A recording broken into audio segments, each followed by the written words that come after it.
ዕለት 22 ጥሪ በስመ አብ ወወልድ ወመንፈስ ቅዱስ አሃዱ አምላክ። ዕለት 22 ጥሪ በዛ ዕለት እዚኣ ዓብይን ክቡርን አቦ ኮኸብ ገዳም አቦኦም ንኩሎም መነኮሳት አባ እንጦንዮስ አዕረፈ። እዚ ቅዱስ እዚ ካብ ዓዲ ቅማን ካብ ሃገር ግብፂ ሰሜን ምስሪ እዩ። ወለዱ ክርስቲያን ነበሩ። ንሱ ከዓ ካብ ንእስነቱ ጉርሒ ክፍኣት የብሉን። ምስ ወለዱ ናብ ቤተ ክርስቲያን ክኸይድ ከሎ ቅዱስ ቁርባን ይቆርብ እሞ ምስቶም መሓዙቱ ህፃናት ኣይሳለቕን ፈፂሙን ኣይፃወትን ነበረ። ቁሩብ ዕብይ ምስ በለ ርእሱ ኣድኒኑ ንወለዱ ይእዘዞም ነበረ።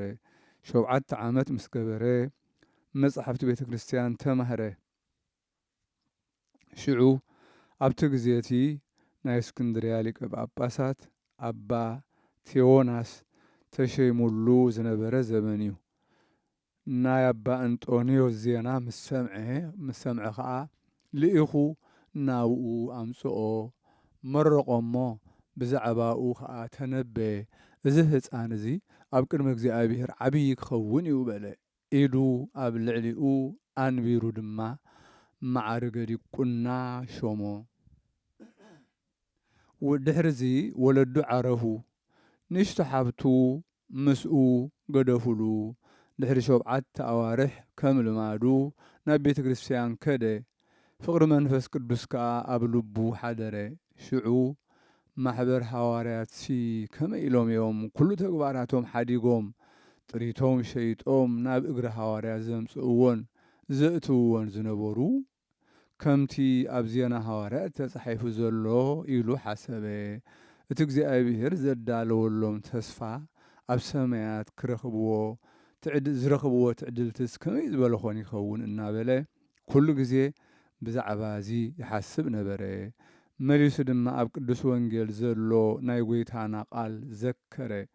እቲ ነቲ ሃብታም ዝበሎ ፍጹም ክትከውን ተደኣ ደሊኻ ኪድ እሞ ኩሉ ጥሪትካ ሸጥካ ንድኻታት ሃብ፣ ኣብ ናይ ሰማያት ሳንዱቕ ግበሮ እሞ ንዓሰ ዓበኒ ዝበሎ ቃል ዘከረ። እንጦንዮስ ከዓ ካብ እግዚኣብሔር ቅዱስ ሓሳባት ተቐበለ።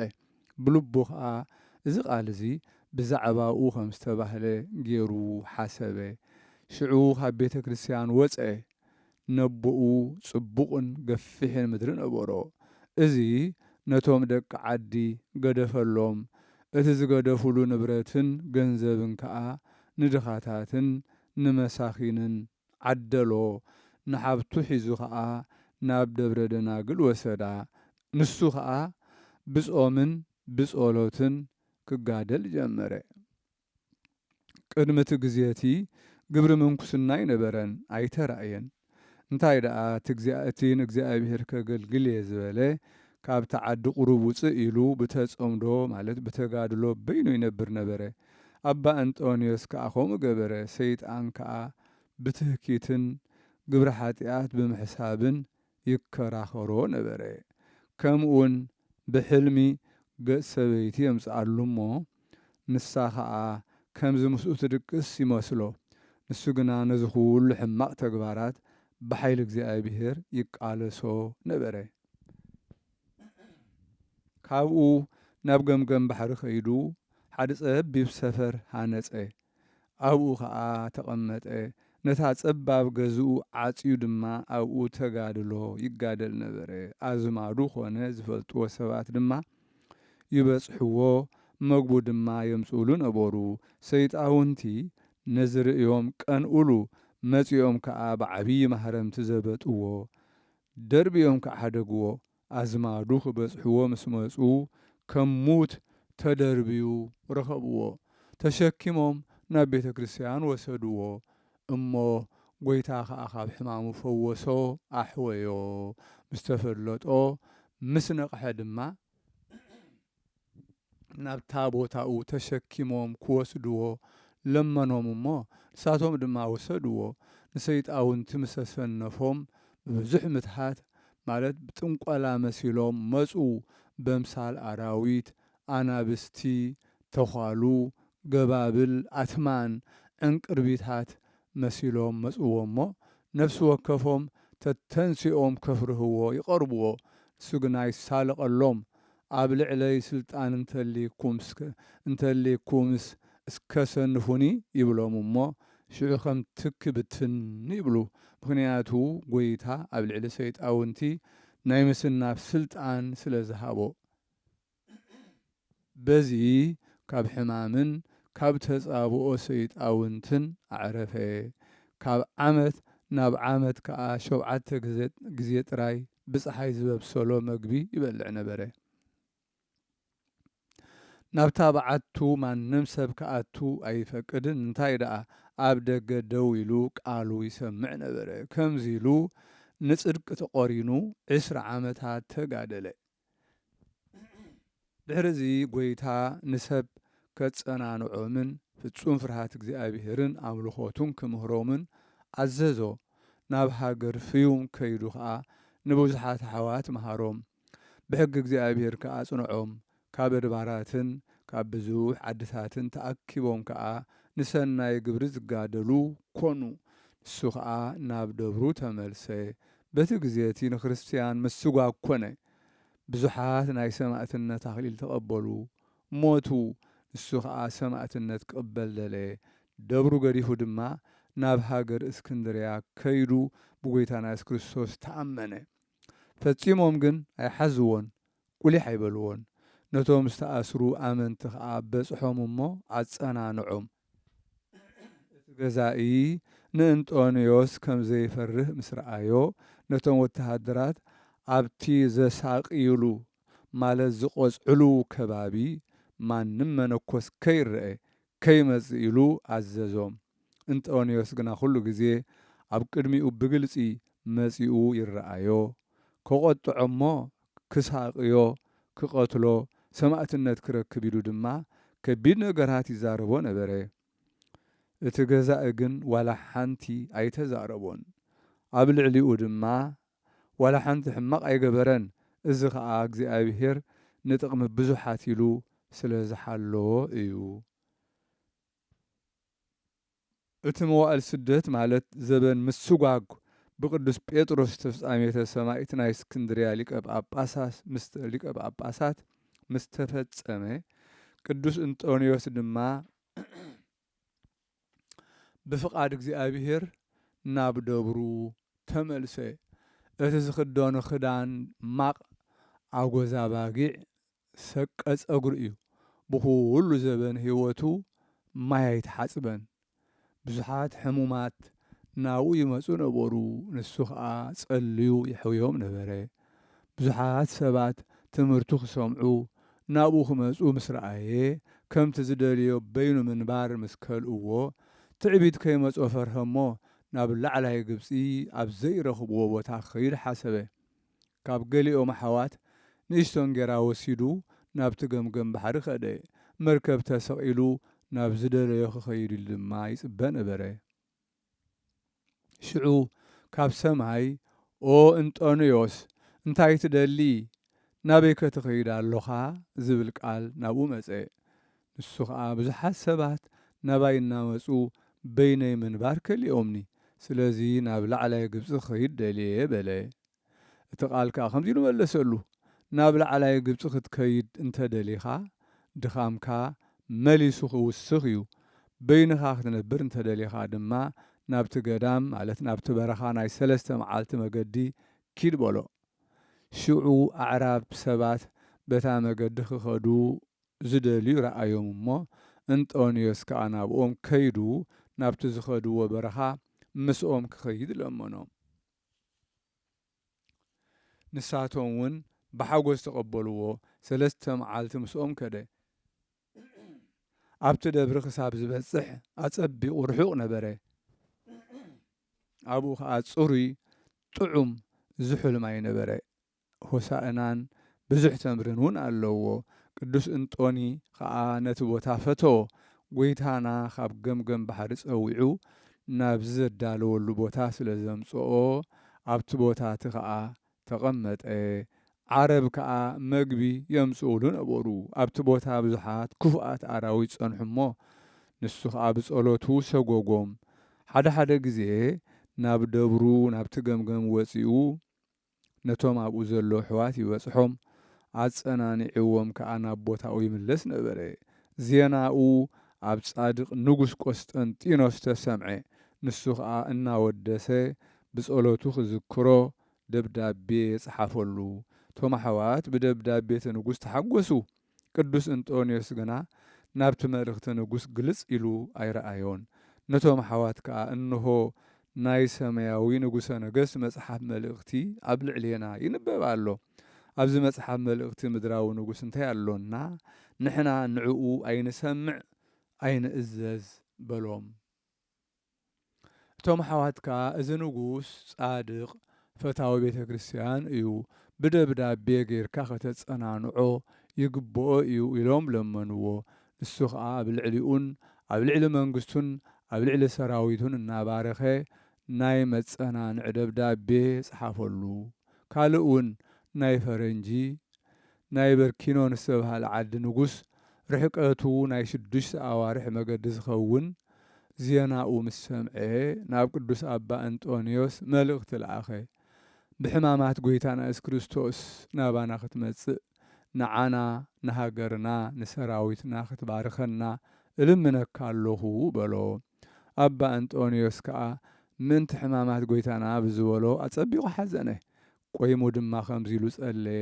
ኦ ጎይታ ኢየሱስ ክርስቶስ ኣብ ልዕለይ ፍቓድካ ክትገብር እልምነካ ኣለኹ። ናብ ዓዲ በርኪኖን ናይ ፈረንጂ ክኸይድ እንተፈቒድካለይ ገለ ትእምርቲ ግለጸለይ በለ። እዚ ምስ በለ ብርህቲ ደመና ኣልዓለቶ። በታ ሰዓት እቲኣ ከዓ ናብ ሃገር ኣፍርንጂ ማለት ሃገር ፈረንጂ ኣብጽሓቶ። ንጉስ ፈረንጂ ድማ ዓብዪ ሓጎስ ተሓጐሰ። ከምኡውን ኩሎም ሰራዊቱን ህዝቡን ተሓጐሱ። ኣብቲ ዓዲ ዘለዉ ኩሎም ሕሙማት፣ ዕውራት፣ ሓንካሳት ዝተፈላለየ ሕማም ዘለዎም ኣቕረቡሉ እሞ ንሱ ከዓ ብሓይሊ እግዚኣብሔር ሓወዮም። ኣብኡ መንገዲ ጽድቅን ሕይወትን እናመርሖም 6 ወርሒ ተቐመጠ። ንብዙሓት ኣእላፋት ከዓ ኣልባስ ምንኩስና ኣልበሶም። ሰንበት ሰንበት ብርህቲ ደመና ተሸኪማ ናብ ደብሩ ተብጽሖ። ምስ ደቁ ተራኺቡ የጸናንዖም። ንጽባሒቱ ድማ እታ ደመና ኣልዒላ ናብ ሃገር ፈረንጂ ትመልሶ። ከምዚ እናበለ 6 ኣዋርሕ ነበረ። ድሕሪዚ ናብ ደብሩ ተመልሰ። ሓደ መዓልቲ ትህኪት መጾሞ ክትርኢ ናብ ደገ ውፃእ ዝብል ቃል ናብኡ መጸ። ንደገ ምስ ወፀ ከዓ ኣልባስ ምንኩስና ዝተኸድነ መልኣኽ ኣብ ልዕሊኡ ከዓ ከም ሽልማት ቆቡዕ ዘለዎ ኩሉ ነብሱ ብኣስኬማን ቅናትን ፊቃርን ዝተሸፈነ ረኣዮ። ንሱ ተቐሚጡ ሆሳእና ይሰፊ ይኣልም ነበረ። ተንስኡ ከዓ በብሰዓቱ ይጽሊ። መሊሱ እውን ከምቲ ናይ ቅድሙ ይሰርሕ ነበረ። ኦ እንጦንዮስ ካብ ክርክር ማለት ጽብእ ኣጋንንቲ ክትድሕን ከተዕርፍ ከም ዝግበር ዝብል ቃል መጾ። ንሱ ከዓ ነዚ ኣምሳል እዚ ኣልባስ መንኩስና እዩ ኢሉ ክሰርሕ ጀመረ። ካብታ ዕለት እቲኣ ትህኪት ኮነ፣ ጸብኣ ኣጋንንቲ ኣይመጾን። ጎይታና ኢየሱስ ክርስቶስ ከዓ ተገልጸሉ፣ ምስጋና ንዕኡ ይኹን። ኦ ሕሩየይ እንጦንዮስ ብሓቂ እብለካ ኣለኹ እናበለ ይናዝዞን የጸናንዖን ነበረ። ኣብዛ ገዳም ብምድካምካን ብተጋድሎኻን ብኣገልግሎትካን ንዓይ ብምፍቃርካን ኣነ ንስምካ ኸዕብየ እየ። ዜናኻ ኣብ ኩሉ ወሰናስን ምድሪ ልዕል ከብሎ እየ እብለካ ኣለኹ። ንገዳማትን ንኣድባራትን ከም ማሕደር ጸዓዱ ረጋቢት ክገብሮም እየ። ንሳቶም ከዓ መነኮሳት እዮም። ኣውራ ከዓ ነተን ገዳማትካ ንሳቶም እቶም ኣብኡ ዝነብሩ ክሳብ መወዳእታ ዓለም ክቕመጥዎን እዮም። ኩሉ ዝኽርኻ ዝገብር ምጽዋት፣ መባ፣ ዕጣን፣ ቁርባን ብስምካ ዝህብ ኣነ ሓጢኣቱ ክድምስሰሉ እየ። ንኹነኔ ገሃነም ፈጺሙ ኣይርእያን እዩ በሎ። ነዚ ስጋኻ ኣብኡ ዝቕበሮ ደብሪ እውን ኣነ ኣጸቢቐ ልዕል ከብሎ እየ ኣብኡ ኸዓ ጻድቃን ኣምሳል መላእኽቲ ዝኾኑ መነኮሳት ከንብር እየ ካብኣቶም ከዓ ክሳብ መወዳእታ ዓለም ዓብይ ወይ ሊቅ ሕያዋይ ሰብ ኣይሰኣንን እዩ ንነገሥታት ምድርን ንዝተሾሙ መሳፍንትን ኣምሃ ሒዞም ናብ ደብርኻ ናብ ደቅኻ ናብቶም ትእዛዘይ ዝሕልውን ከም ዝመፁ ክገብሮም እየ ጐይታና እዚ ኢሉ ብዓብዪ ክብሪ ናብ ሰማያት ዓረገ ኣባ እንጦንዮስ ከዓ ዓብዪ ሓጐስ ተሓጐሰ ንቤተ ክርስቲያን ብዛዕባ ምዕናዋ ተነበየ ብሃይማኖት ጐደሎ ዝኾኑ ኣብ ልዕሊኣ ክሽየሙ እዮም ድሕሪዚ ድማ ከም ናይ ቅድም ስርዓታ ክትምለስ እያ እናበለ ተነበየ ብዛዕባ መነኮሳት ድማ ንሳቶም ክበዝሑ ኣጸቢቖም ክውስኹ እዮም ገዳማትን ኣድባራትን ክመልኡ እዮም ኣብ ከተማታት ኣብ ዓድታት ኣብ ማእከል ዓለም ክነብሩ እዮም ኢሉ ተነበየ ብዛዕባ መወዳእታ ዓለም እውን ተነበየ ንሱ ንኣባ መቃርስ ኣልባስ ምንኩስና ዘልበሶ እዩ ንሱ ረድኡን ወዱን እዩ ንሱ ከዓ ኣባ እንጦንዮስ ኣጸናንዖ እቲ ካብኡ ዝኸውን ድማ ኣረድኦ ድሕሪዚ ኣባ ቡላ ርእሲ ገዳማውያን ናብኡ መጸ ንሱ ንስጋኡ ዝሓሰበሉ እሞ ብኣልባስ ኣትናቴዎስ ሃዋርያዊ ዝገነዞ እዩ ቅዱስ ኣባ እንጦንዮስ ግዜ ምግዓዙ ማለት ዕረፍቱ ከም ዝቐረበ ምስ ፈለጠ ንደቁ ንስጋኡ ክሓብእዎ ኣዘዞም በትሩ ንወዱ ኣባ መቃርስ መንጸፉ ንኣትናቴዎስ እቲ ናይ ቁሪ ክዳውንቱ ንኤጲስቆጶስ ሰራብዮን ክህብዎም ነገሮም ካብኡ ኣብ ምድሪ ደቀሰ እሞ ነፍሱ ናብ ኢድ እግዚኣብሔር ኣማዕቆበ ኩሎም ማሕበር ቅዱሳን መላእኽቲ ናብኡ መፁ ብዓብዪ ሓጐስ ብብዙሕ ክብሪ ተቐቢሎም ናብ ናይ ዘለኣለም ዕረፍቲ ኣዕረግዎ ንስጋኡ ከዓ ደቁ ከምቲ ዝኣዘዞም ሓብእዎ ንሱ ነቶም ስጋ ቅዱሳን ሰማዕታት ዝገልጹ ወይ ዝኸብቱ ዝነበሩ ይግስጾም ይምዕዶም ነበረ ንሳቶም በቲ ስጋ ቅዱሳን ገይሮም ብዙሕ ገንዘብ ይወስዱ ነበሩ ከም ጥራይ ማለት ከም ንብረት ገይሮም ከዓ ይሕዝዎ ነበሩ እዚ ቅዱስን ብፁዕን ኣቦ ክሳብ ጽቡቕ ሽምግልና ጸንሐ ስጋኡ ኣይተለወጠን ብዕድመ ዓብዪ ኸሎ ሓይሉን ጽንዓቱን ኣይደኸመን መዋእሉ ሙሉእ ማይ ኣይተሓጽበን ኩሉ ዕድሚኡ 120 ዓመት ምስ ኮነ ብሰላም ዓረፈ ቅድስቲ በረኸቱን ሓይሊ ጸሎቱን ምሳና ትኹን ዘለዓለም ዓለም ኣሜን ሰላም ለብህታውየከ እንበለ ህጸጽ ወንትጋ ውስተ ናህዝ ከመ ዖፍ ወበቤት አምሳለ ጉጋ ብእሴ ሰማይ እንጦንዮስ ወመልአከ ምድር በጸጋ ለቤተ ብለንየ እንዘያሰራኩስ ሕጋ መዋዕለ ሕይወቱ በማይ ይተሐጽበ ስጋ ሰላም ንብሕትውናኻ ብዘይ ጉድለትን ምቁራጽን ወንትጋ ኣብ ዝባና ሕሲ ከም ዑፍ ኣብ ውሽጢ ቤት ከዓ ኣምሳል ቆንጪ ኣምሳል ጉጋ ናይ ሰማይ ሰብ እንጦንዮስ ናይ ምድሪ ከዓ መልአኽ ብጸጋ ንቤት ምሕጻብ ብምንዓቕ እንዳቃለለ ሕጋ ዕድሚኡ ሙሉእ ኣይተሓጽበን ስጋ በዛ ዕለት እዚኣ ንሚናስ ኤጲስቆጶስ ናይ ማፍን መዘክርታው እያ በረኸቱ ምሳና ይኹን ንዘለዓለም ዓለም ኣሜን